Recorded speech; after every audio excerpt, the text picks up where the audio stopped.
let's start clarifying for people what you mean by hospice palliative care. There's different contexts, aren't there? There is. So I'll start first with palliative care. So palliative care is managing pain and anxiety, regardless of the situation. So if you've got a dog that just had a hip replacement, you need to do palliative pain management.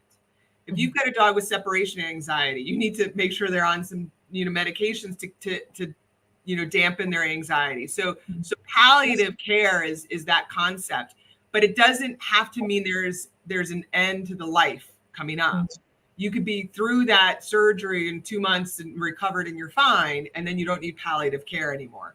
But it's very important, and a lot of people, because they can't read their dog or cat, and I know this is CAM, but cat too. I guess we can oh yeah, no. I keep saying that I want to do cats. I just ran out of money. That's all. Listen, run out of money, time, energy. Like, I get it. So I get it. But cats too and dogs, we don't know how to, read them sometimes. And so it's very important to make sure that they don't have pain or anxiety.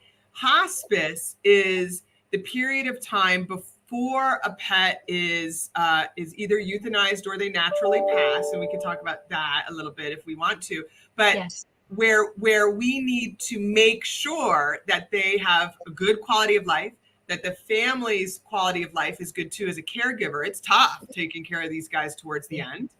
And that the pain and anxiety is managed as best as possible.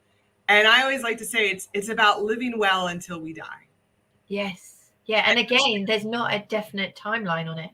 No, there's not. In human medicine here in the United States, it's usually 6 months before you are expected to pass. So if you've gotten some kind of, let's say, cancer or something like that, and they say, wow, we will pass within 6 months, they can legally prescribe hospice, and that helps with our insurance and craziness over here. So with dogs and cats, we usually say, maybe 3 months less to live, if you've been diagnosed with something, or you have a lot of geriatric problems that you're managing, that particularly in itself is one problem is not a big deal. But when you add vision issues, hearing issues, arthritis, inappetence, cognitive dysfunction, panting and pacing, incontinence, you add all these things up, not easy to manage. It's really hard to manage. Really, just stepping back a little bit, just for the viewers' kind of benefit, and because it's just beavering away in my brain. It's interesting about palliative care because it's been shunted into a misinterpretation for hospice, a bit like holistic has. And holistic has been shunted very much into naturopathic, when actually holistic means treat the whole. And it's just interesting how we use words and it takes us down pathways that aren't necessarily true.